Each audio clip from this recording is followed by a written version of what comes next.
Okay. This is an interview at the Division of Military Naval Affairs, Latham, New York. It is the 3rd of October, 2003, approximately 1:15 p.m. Interviewers are Mike Russert and Wayne Clark. Could you give me your full name, date of birth, and place of birth, please? Harold Russell Denegar, May 12th, 1921, in Hudson, New York. Okay, what was your educational background before entering service? I graduated from pharmacy college in January of 1933. 1943, I mean. Okay. But I was already in service. I enlisted in the Reserve Corps in October of 42.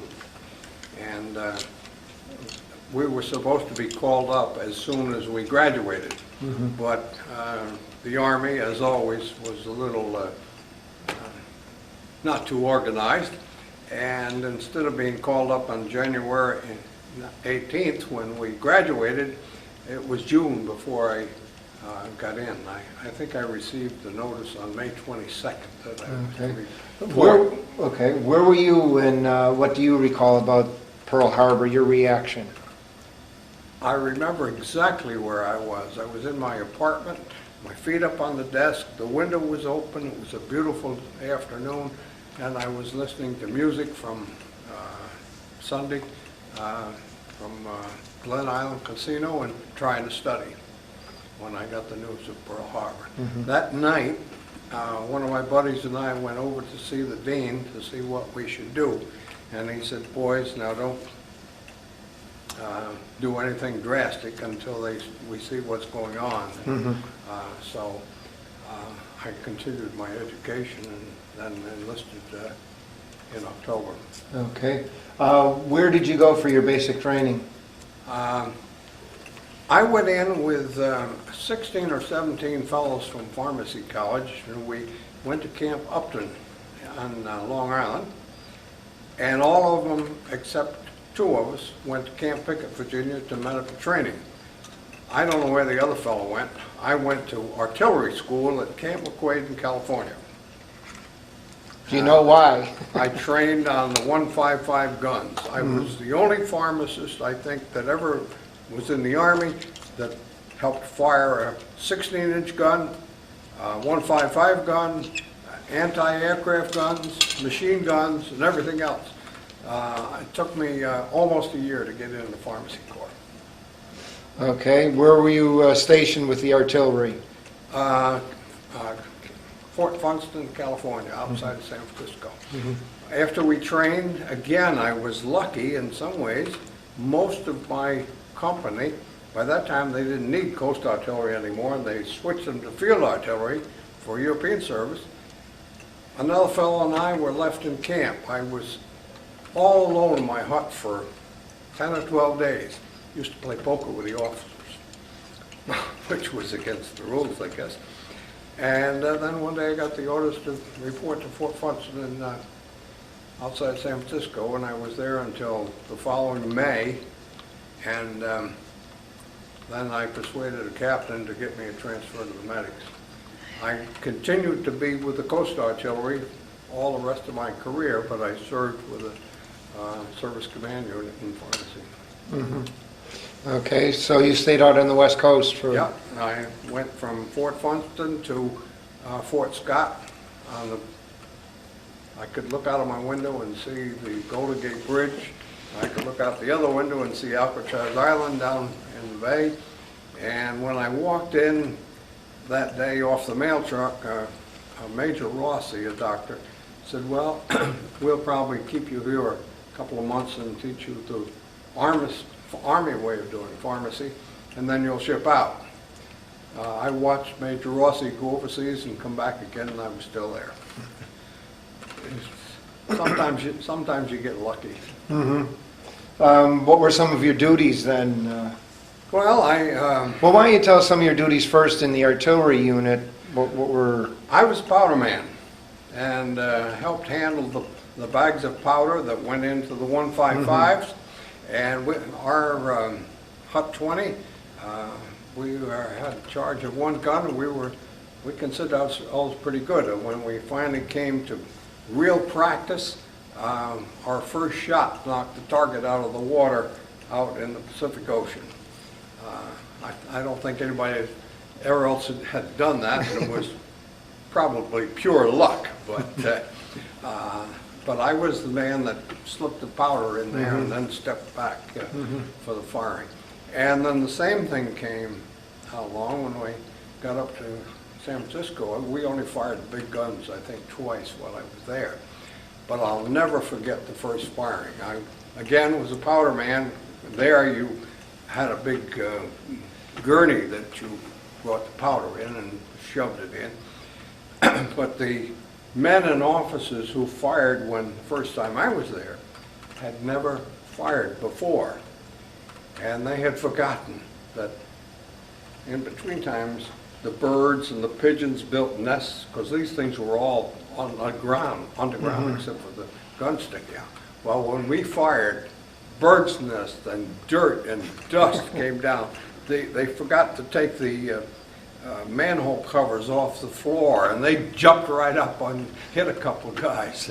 It was, we learned a lot with that first firing, but it was interesting. As a pharmacist, what were your duties? I know the obvious, but... Well, when I arrived at Fort Scott, there were a couple of pharmacists, one of whom was discharged almost immediately. He had been serving for 3 or 4 years in the Army, and I don't know what the reason was. He got out, and then the other man was a Sergeant Kyle, who was not a pharmacist, but had been trained with the pharmacy, and I worked with Sergeant Kyle. He's a very nice fellow, for about a year, and then he got discharged, and I was pharmacy in chief at Fort Scott for a while, a T4, but that was very satisfactory to me. I have a question. As a pharmacist, that wasn't considered an officer's field? It was an enlisted? I was on guard duty at Fort Funston one night when another fellow who was the corporal of the guard that night, he was also a pharmacist. And we're sitting there in the guardhouse. I was on relief and he was just sitting there. And an announcement came over the radio from Oakland, California. The Army was urging pharmacists to enlist as they needed them. Well, I can see this fellow yet. He very slowly lowered his feet to the floor, and he said, "Did you hear that guy?" Because here they're urging pharmacists to enlist, and they got 2 of us on guard duty on a 16-inch gun outfit. But they didn't offer commissions in that field? Not unless you went on and took OCS or something of that sort. Now, when I was in the gunnery outfit at Fort Funston, I kept trying to get transferred to the medics. And the commanding officer at that time, well, he was lieutenant before I left, he became a captain, said, if you apply for OCS, because you're qualified,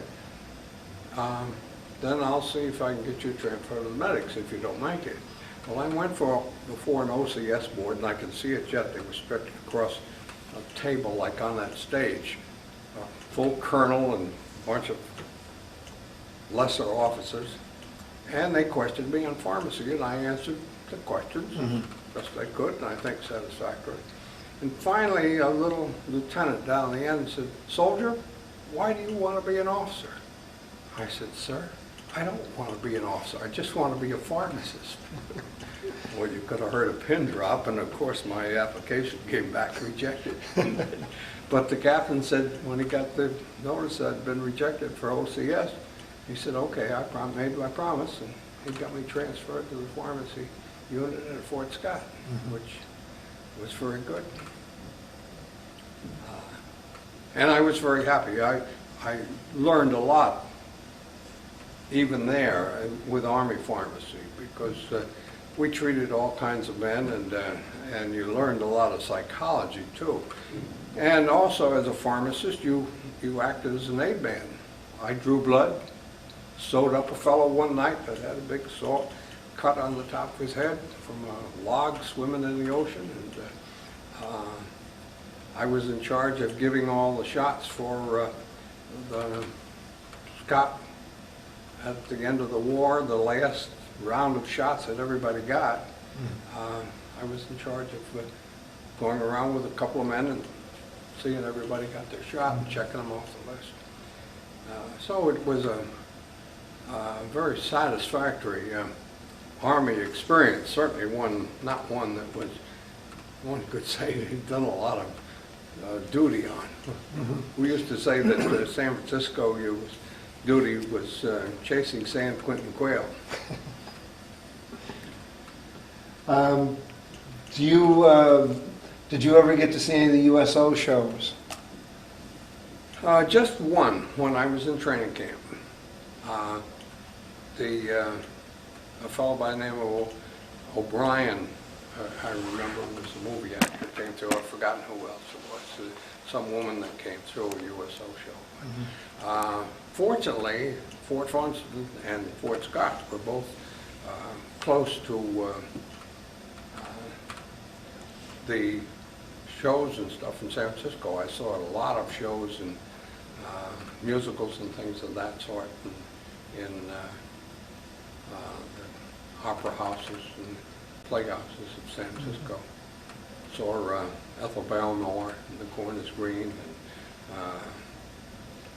the singer, the black singer that got in trouble because he had communist leanings, Paul Robeson, and things of that sort.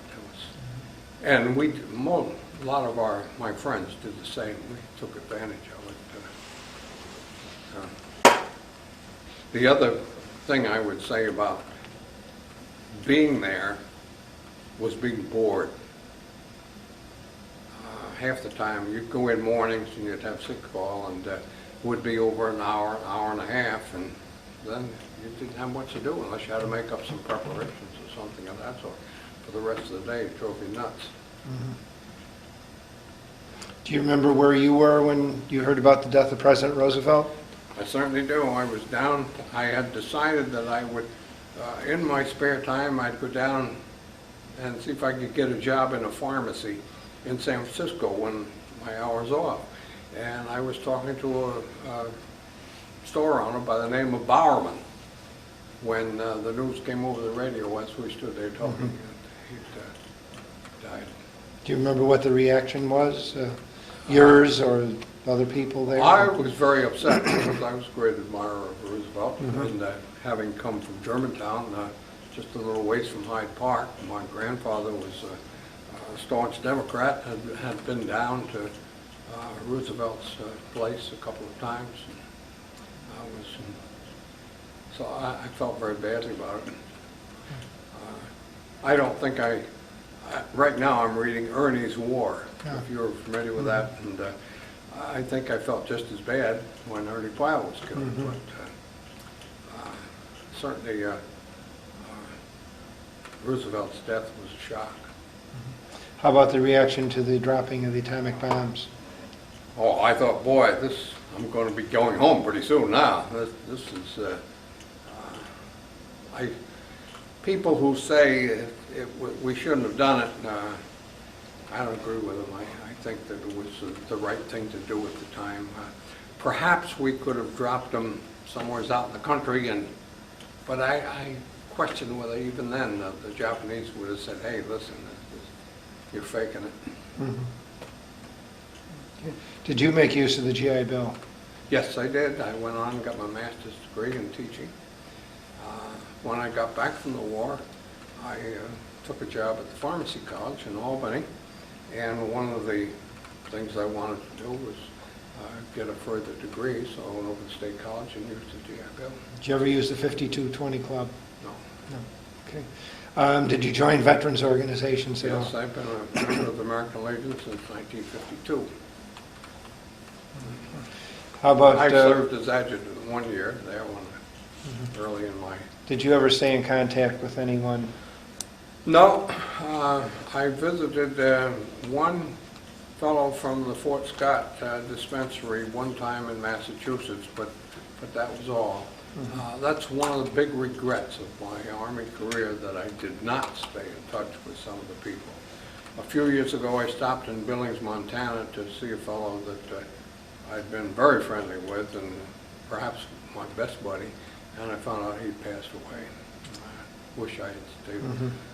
It was a fellow in California that I stayed in touch with for a couple of years, but he died in 1956 of hypertension, so the people that I knew the best.